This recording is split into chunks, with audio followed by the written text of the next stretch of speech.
2:17 a.m. The monitor in private room 4 was doing something it should not have been doing, a sound between a beep and a warning, the kind that nurses recognize before they process it consciously, and that doctors interpret when they arrive 30 seconds later. Elara Quinn heard it from the corridor. She was carrying a medication reconciliation form because at 2:17 a.m., in a private hospital wing, she was the only person whose job required them to know what every patient in the building had swallowed in the last 24 hours. She stopped at the door. 3 doctors were already inside. Serafina Vitale, 62 years old, was against the pillows with her eyes half open and her hands moving in small, repetitive motions that the neurologist beside her was noting on a clipboard. In the corner of the room, a man in a shirt that had been pressed 12 hours ago and was no longer pressed stood with his hand on the bed rail and did not seem to notice he was bending the metal. Dr. Adrian Kell looked up when Elara pushed the door. This is not the time for a pharmacy review. Elara crossed the room. The white coat never sat quite the way the hospital catalog promised over her full figure, and she had stopped caring years ago. It held her pens, her notes, and everything she needed to be right.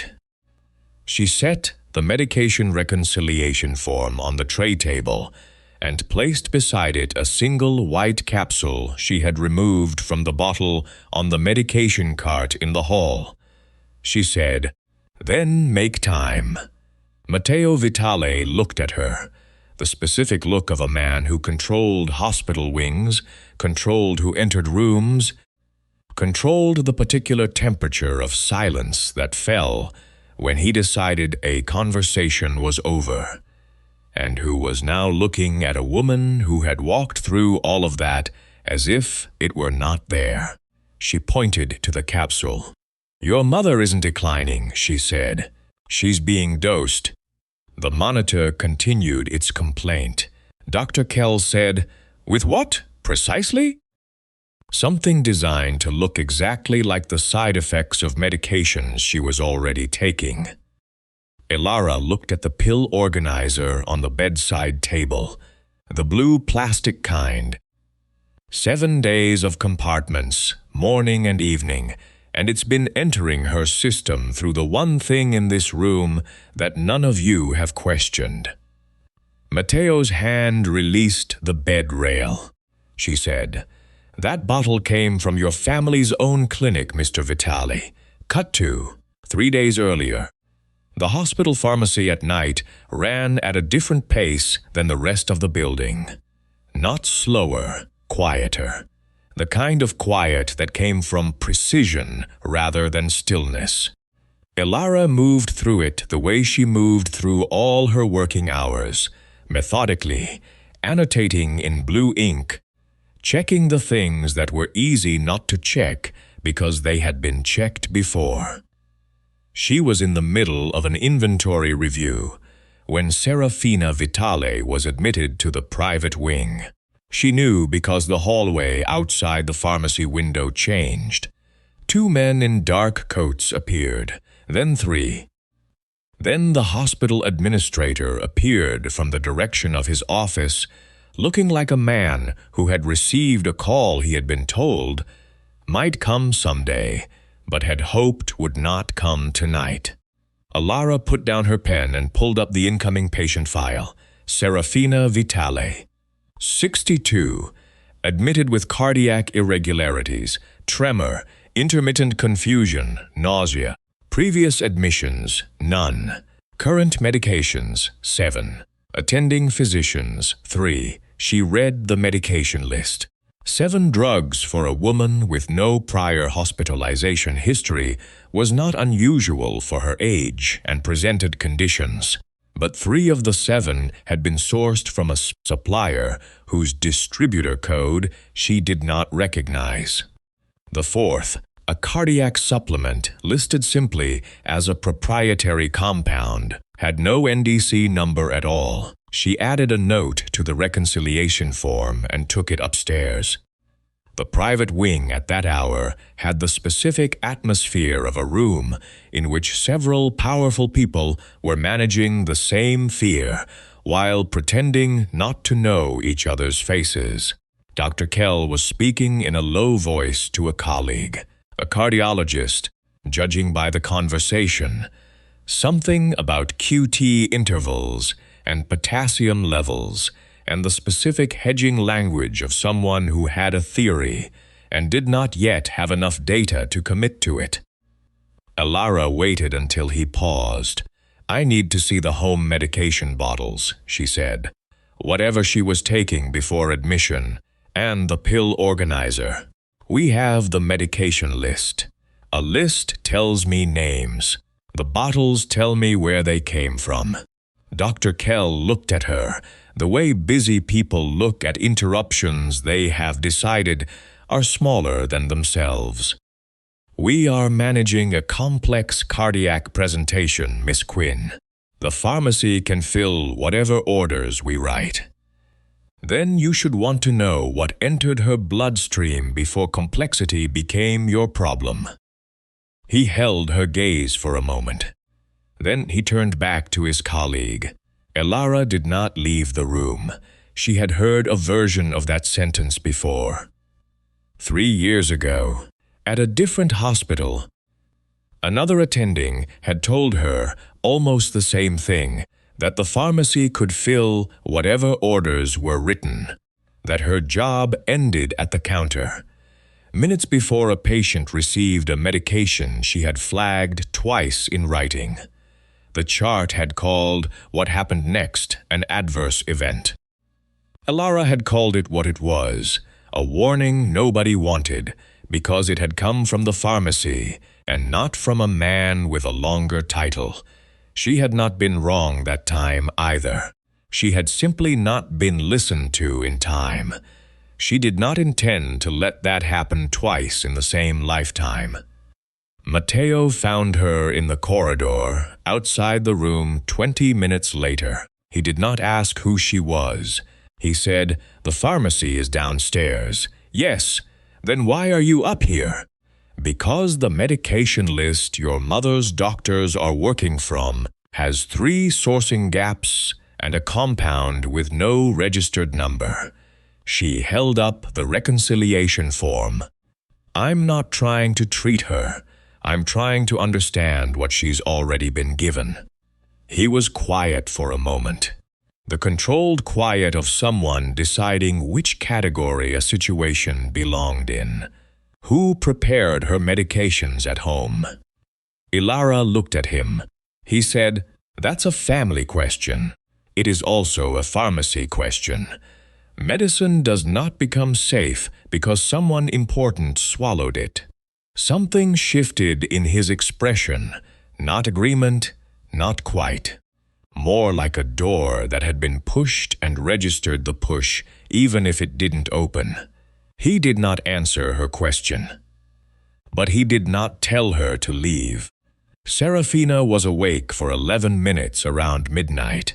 Elara was in the room, writing when it happened, the monitors stabilizing slightly. Serafina's eyes opening to the ceiling and then moving to the side table. She said, in a voice that came from somewhere between sleep and clarity, "The bitter one comes in the morning." Elara looked up. She said carefully, "Which morning?" Serafina's eyes moved to her. The look of someone recognizing a stranger, which was different from not recognizing anything. The blue tray, a pause. She hums when she lies. Another pause, longer. Don't let the white bottle touch the blue tray. Then her eyes closed again.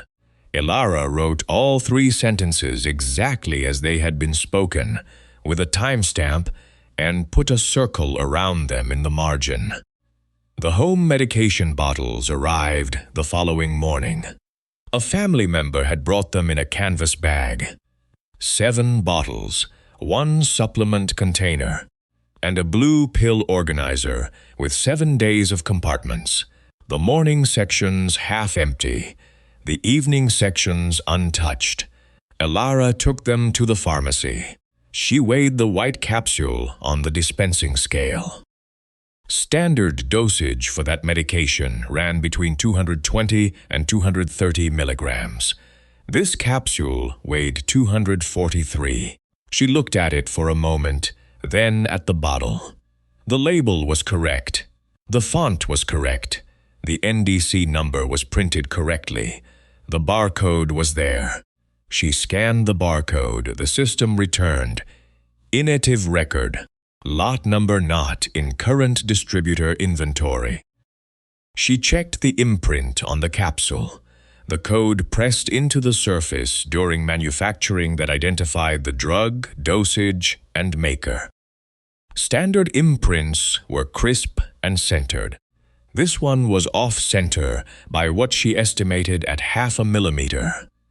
The kind of variation that happened in compounding when someone was pressing codes onto capsules they had filled themselves. She wrote, "Capsule, weight inconsistent, imprint deviation, barcode inactive, lot number not verified." Then she wrote, "This pill is pretending to be something it isn't." She found Nurse Camille Reyes at the end of the morning shift when the private wing had quieted to the particular hum of equipment and waiting. Elara said, "I need the medication administration records for the past 3 weeks. The ones that show who was in the room when morning medications were given." Camille looked at her. The doctors already reviewed the medication history. The doctors reviewed what she was prescribed. "I want to know who was in the room when she took it." Camille pulled the records. They went through them together at the nursing station, Elara with her blue pen, Camille reading aloud. 6 a.m. Nurse vitals, check. 6:08 a.m. Family visitor entered. 6:12 a.m. Pill tray position changed on camera. 6:20 a.m. Patient took morning medications. 7:00 a.m. Documentation of worsened symptoms. Elara looked at 6:12. "The tray moved," she said. "Patients move things. The camera is overhead. You can see the tray position before and after. The tray moved while the family visitor was there." She pointed to the timestamp. 3 weeks in a row. Same time, same visitor. Camille was quiet. "Which visitor?"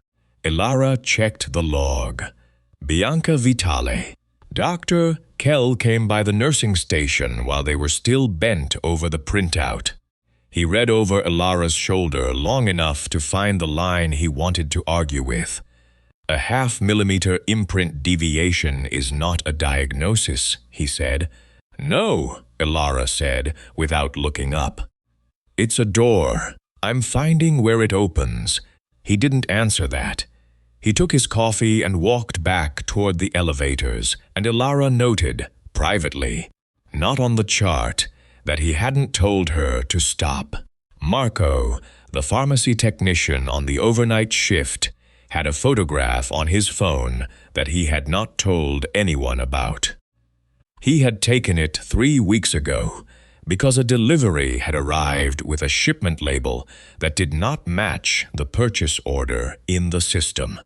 He had not known what to do with it. The delivery had come through a logistics routing associated with the Vitale family clinics, and Marco had decided that the most sensible thing was to photograph the barcode and say nothing until he had reason to say something. Elara told him he had reason. She said, "A barcode is not a small thing if someone rearranged a supply chain to make sure no one scanned it."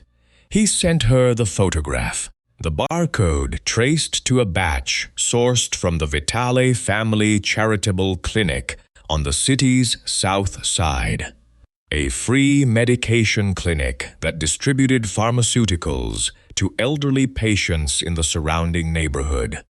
A clinic managed entirely by Bianca Vitale. Logistics for it, according to the routing slip, handled by a man named Luca Esposito. Elara went to find him before she went to find Matteo. She caught Luca in the hospital's loading corridor, signing for a delivery that had nothing to do with the Vitale clinic at all. Medical supplies for the hospital's general stock, the kind of unglamorous contract work that kept a man's name on enough paperwork to make him hard to read. He was younger than she expected, with the particular wariness of someone who had spent a long time being underestimated and had decided to enjoy it. He clocked her badge before she said anything. "Pharmacy," he said. "You're the one Kel's been complaining about. I'm the one who found a barcode with your name on the routing." She held up her phone, the photograph Marco had sent her. Southside Clinic, 3 weeks ago. Quantities that don't match the patient roster. Luca looked at the photo for exactly as long as it took to recognize it, and not a second longer. "You count pills in a basement," he said, "and think that makes you dangerous." "No," Elara said, "the pills make you dangerous. I just count them." He didn't flinch, which she filed away as data.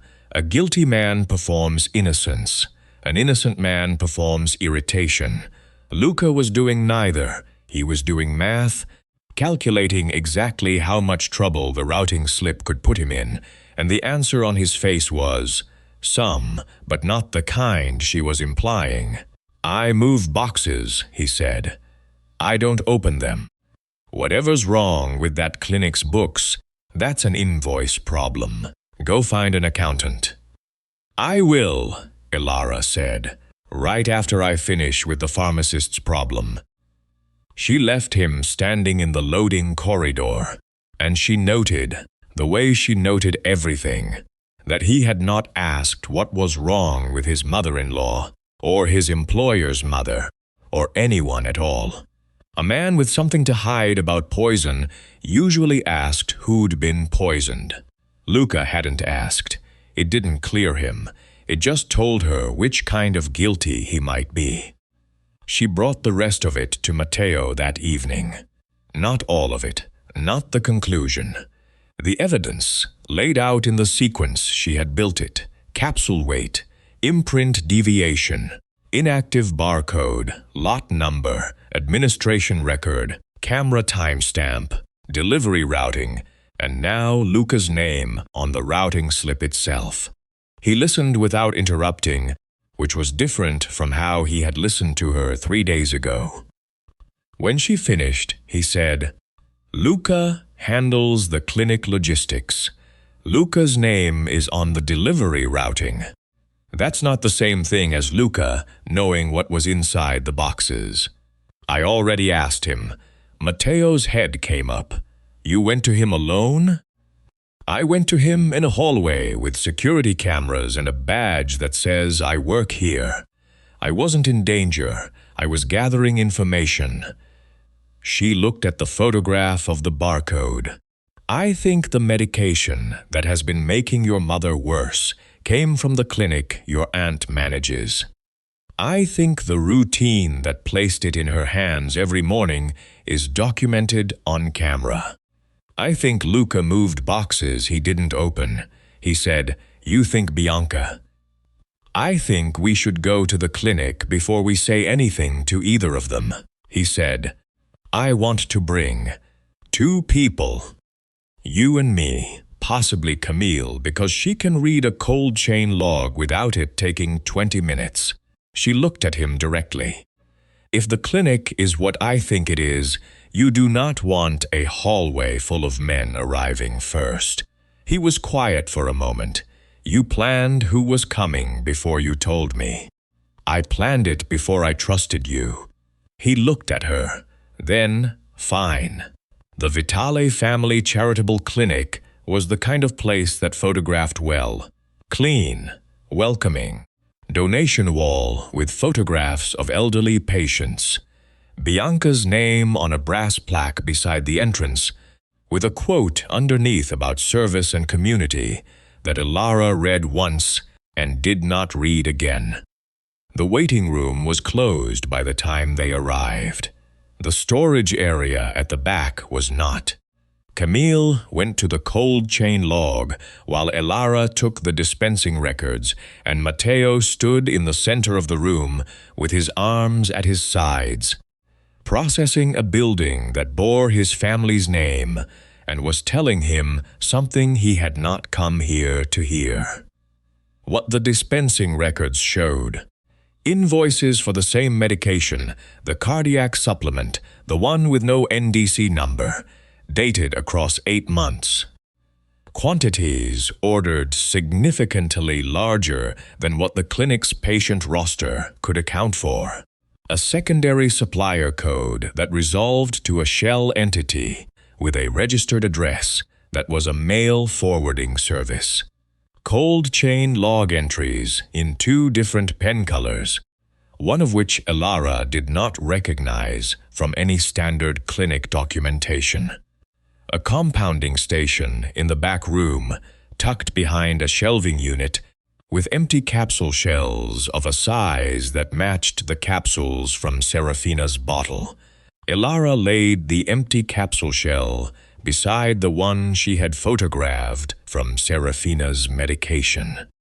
Same size, same seam pattern, same slight inconsistency in the join, she said. This isn't a counterfeit product entering by mistake. Someone here is manufacturing trust. Bianca arrived 20 minutes later. She had been called by the clinic's security system, which logged the after-hours entry.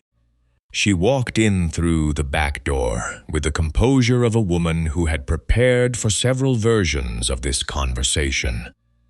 She said Elara was overstepping. She said the clinic's records were in order. She said the supplement had been sourced from a licensed supplier and was approved by Serafina's previous physician, who had since retired.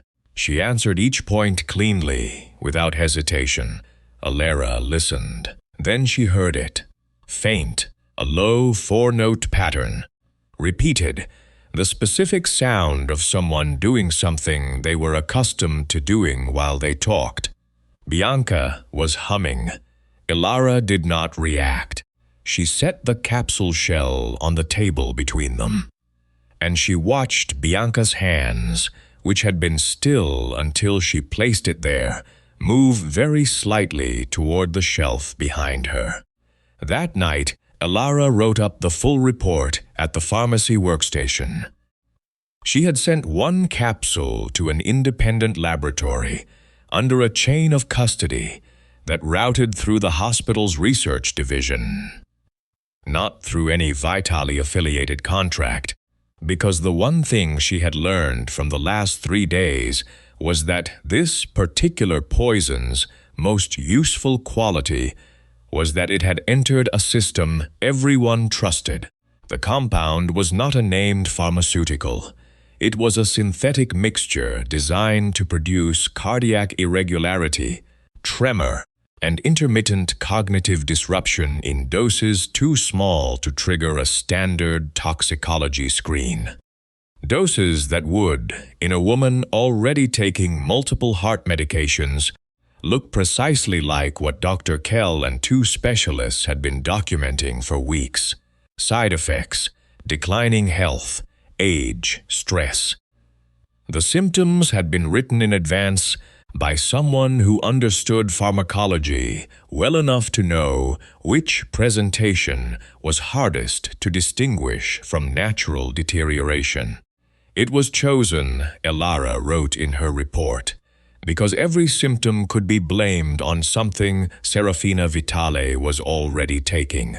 She told Matteo in the pharmacy, not upstairs in the clinical space that the Vitale name had funded. In her workspace, under fluorescent light, with the workbench between them. He heard the word poison. His face did not change immediately. It changed 2 seconds later, which was how she knew it was genuine. He said, "Bianca, the clinic is the source. The administration records place her in the room during the tray changes. The empty capsule shells match the compounding pattern." Elara paused. "She has been replacing one of your mother's morning medications with the compound every day for at least 8 weeks. Then I will. If you move against her now, she becomes a grieving sister accused by a frightened son, and everything I've documented becomes a story about a family dispute." She looked at him steadily. "If we secure the chain, replace your mother's medication with verified pills tonight, keep the poisoned tray as evidence, and catch Bianca replacing it. Then she becomes the person who was documented changing what your mother trusted." He was quiet. Outside the pharmacy window, the hallway was empty and bright. "You planned this," he said. "I plan everything before I say it out loud. It takes longer, but the evidence holds better." He looked at the report on the bench between them. "What do you need from me?" "Access to the private wing tonight, and you need to not be in the room where the tray changes."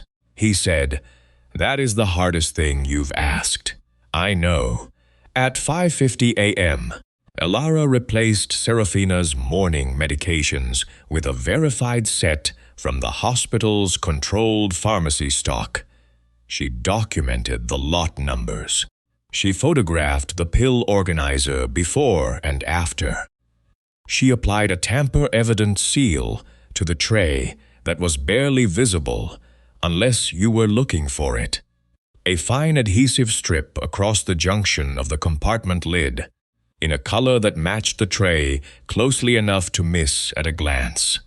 She and Camille waited in the nursing station at the end of the corridor, behind the camera feed. Dr. Kell, who had asked to be told when the substitution happened, stood near the doorway with his arms crossed, watching the feed over Camille's shoulder without comment.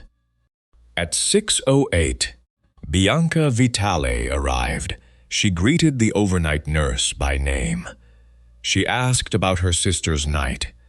She said Serafina always slept better when she'd rested, and wasn't it a good sign that she was resting more? She walked into the room. At 6:11, she reached for the pill organizer. At 6:12, she stopped. She looked at the seal. She looked at it for 4 seconds, Elara counted, before something in her posture changed. She did not step back from the bed. Instead, her hand moved to the pocket of her cardigan and came out holding a small glass vial Elara had not seen on any inventory, any cold chain log, any dispensing record, an emergency vial. The kind kept for true cardiac crises, not for mornings that had been going precisely according to plan until 4 seconds ago. Bianca turned toward the monitor, then toward Serafina, and her voice rose, pitched for the corridor, not for the room. "She's crashing. Get me a doctor. She needs a stabilizer now." Elara was already moving. She crossed the room before Camille had finished reaching for the call button, and she did not look at the monitor, which was steady, or at Serafina's face, which was alert in a way that crashing patients were not. She looked at the vial in Bianca's hand. "That isn't on her chart," Elara said. "There's no time for the chart. She needs." "Check the vial lot number," Elara said, "before you accuse the person who told you to check the pill." Dr. Kell stepped into the doorway behind her. He looked at the monitor, steady, and then at the vial, and then at Bianca's hand, which had gone still around the glass the way hands go still when their owner understands, all at once, that the room has stopped believing them. "Her rhythm is normal," Dr. Kell said. Nothing in this room is crashing except your explanation." Bianca's eyes went to Elara. "You replaced her medication without authorization. If something happens to her now, it's because you." "I logged every substitution with the attending physician's name on it," Elara said. "Yours isn't one of them." Bianca did not move toward the bed again. She set the vial down on the tray very precisely, the way a woman sets down something she has already decided to claim was never dangerous. Then she turned and left the room. She did not run. She walked to the elevator, pushed the button, and when the doors did not open, immediately she went to the stairwell. Camille had already called Matteo. He was at the stairwell door before Bianca reached it. They were in the corridor outside the private wing, Matteo, Bianca, and Elara, who had come from the nursing station because the documentation required a witness who was not family. Bianca looked at her nephew. She said, "Everything I did for this family." Matteo said nothing. "Your mother was going to transfer the clinic." Bianca's voice was controlled, steady, the voice of someone who had rehearsed this conversation and found that the rehearsal was not holding the way she had expected. "Everything I built, 20 years of my work." She was going to sign it over to a trust, put it under independent management, take my name off the plaque. "So you poisoned her." I slowed her down. The distinction appeared to matter to her. She would have recovered eventually. I only needed her to be unfit to sign for a few months. Matteo looked at his aunt for a long time. He said, "She built that clinic. She built it and I ran it. Those are not the same thing." Something moved in Bianca's expression, not remorse. Something more like the specific grief of someone who had been certain they were right and was only now encountering the possibility that certainty was not the same as being right. "Men like you inherit power, Matteo. Women like me have to prepare it one careful step at a time." Elara said, "One careful capsule at a time." Bianca looked at her. "You are a pharmacist," she said. "You count other people's pills." "Yes, and I counted yours." There was a sound from the doorway behind them, small, deliberate, a wheelchair brake releasing. Camille had brought Serafina that far at her own insistence, against every instinct Camille had about patience and stress and rest, because Serafina had asked once, and then asked again in a voice that made it clear refusal would cost more than the trip would. Serafina's eyes were clear, clearer than they had been in 3 weeks. She looked at her sister-in-law for a long moment. "Bianca," she said, "you always hummed when you stole from me." Nobody in the corridor said anything for several seconds. Bianca's mouth opened and then closed, and whatever she had been preparing to say to her nephew, she did not have a version of it prepared for this. Matteo wanted to handle it himself. He said it quietly, with his back to Elara, looking at the window at the end of the corridor. The sun was coming up over the city, and the light was doing that specific early morning thing where everything looked clear and uncomplicated from a distance. He said, "She endangered my mother for 8 weeks. She did. I have ways of." "If she disappears," Elara said, "the story becomes a family grief. If she is prosecuted with the chain of custody I've documented, the clinic records, the compounding evidence, the administration logs, the independent lab result, and now an undocumented vial she tried to use on a patient in front of 2 witnesses and a physician. The supply chain becomes evidence, and every person in it becomes accountable." He was quiet. "That is a slower outcome." It is a permanent one. He turned from the window. She had not moved from the spot she had been standing in. She was still holding her notebook, the one with 3 weeks of blue ink annotations, the timestamps, the capsule weights, the words Serafina had spoken in the middle of the night that most people would have attributed to confusion. He said, "You've been right about every step of this." "Yes, including the step where you decided not to tell me things until the evidence supported them." "Yes." He looked at her for a moment.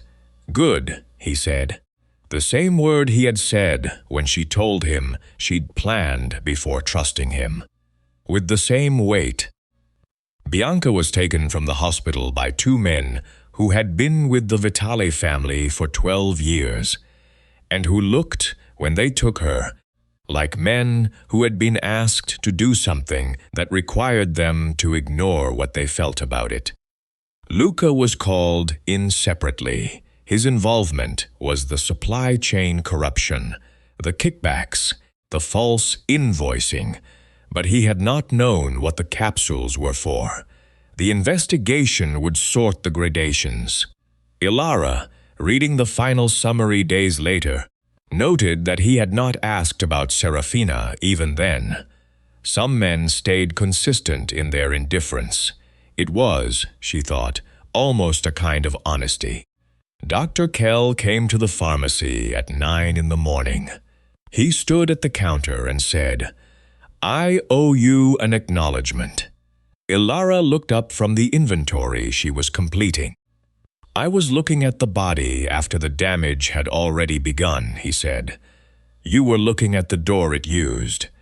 She accepted this without comment. He nodded once and left. Serafina was awake properly for the first time in weeks on the 4th morning after Bianca's arrest. The tremor was still present but lighter. Her eyes were focused. She asked for coffee, and then for the window to be opened, and then she asked who the woman was who had been in her room at midnight 3 days ago. Nurse Camille told her. Serafina asked for her to come up. Elara arrived to find Serafina sitting upright, with her hands folded in her lap, looking like someone who was conserving energy carefully and using what she had with intention. She said, "My son buys loyalty, I know. You demanded accuracy." A pause. "That is rarer. Accuracy is cheaper," Elara said. "People just hate the cost of admitting they were wrong about something." Serafina looked at her with the expression of someone who had spent 60 years in rooms where people told her what she wanted to hear, and who recognized the specific relief of someone not doing that. She said, "The bitter one in the morning. You heard that." I wrote it down. "I thought I was losing my mind." "You were losing it slowly and deliberately," Elara said. "There's a difference." Serafina was quiet for a moment. Then she made a sound that was almost a laugh. The first one, Camille would say later, in 3 weeks. 1 month later. The Vitale Family Charitable Clinic was under independent audit. The medication procurement system had been restructured. Independent pharmacy oversight, lot verification at the point of dispensing, dual sign-off on any compound not sourced from a verified national distributor. No family member held authority over medication preparation for any patient whose care intersected with family financial interests. These were not Elara's rules. She had written them in a report, and the independent board had adopted them, and Matteo had not amended them. That, she thought, was the thing. He had not amended them. Serafina was recovering, slowly, the way recovery went when a body had been working against itself for months and needed to understand it was allowed to stop. She had already spoken to the charitable trust's new administrator about the clinic's original purpose. She had asked that the brass plaque be updated. Bianca's name came down. The new inscription read, "In service to patients who cannot pay." No family name. Matteo came to the pharmacy on a Thursday evening. He stood on the public side of the counter. He did not come around it. This was new. Elara looked up from the medication she was counting. "You can cross," she said. "It's not a crime scene. Last time I was in your pharmacy without being invited, you documented it." I documented everything. He set a folder on the counter. Inside, a charter. An independent medication safety oversight position, covering the hospital network and the clinic trust. Her name in the authority field. Procurement sign-off authority. No family override provision. A salary line that suggested someone had done research on what independent pharmacists in comparable roles were paid, and added to it. She read it twice. He waited, she said. "I would need the oversight to be genuinely independent. It says so in the charter. I've seen charters that say things." "I know." He held her gaze. "That's why I used an external law firm and did not review the final draft before signing." She looked at the signature on the last page. She looked at him. He said, "I learned not to argue with pharmacists about what keeps people alive." She closed the folder. He said, "Dinner?" Elara looked at him across the pharmacy counter, at the man who had arrived 3 weeks ago with his hand bending a bedrail and the specific terror of someone who controlled everything except the thing that mattered, and who had learned, one step at a time, that control was not the same as safety. "Is that an order, a prescription, or a request?" "A request. Then say it properly." He looked at her for a moment. "Would you have dinner with me, Elara?" She picked up her pen. She wrote one thing on the prescription pad, the name of a restaurant, small, not affiliated with anyone whose name she recognized, and slid it across the counter. "Only if you let me choose the restaurant." He looked at the note. "After everything that happened," he said, "I may never choose anyone's food or medicine again." She almost smiled. Matteo Vitale had guarded every entrance to his mother's room. He had hired 3 doctors, employed a private nursing staff, and controlled who stood in the hallway outside her door. None of it had stopped the poison. Because Elara Quinn taught him that betrayal did not arrive through doors. It arrived through routines. Through the thing a person trusted enough to swallow without reading the label. 3 doctors had looked at Serafina Vitale and seen a body in decline. Elara had looked at the pill and seen the lie inside it. And that was the difference between treating a patient and understanding what had made her sick. If someone you trusted brought the same pill every morning, would you ever think to question the bottle? Tell me in the comments. When did you first realize the poison was coming from inside Matteo's own family? Subscribe to Underworld Desire for more stories about underestimated women who find the truth hidden inside the things powerful people trust most.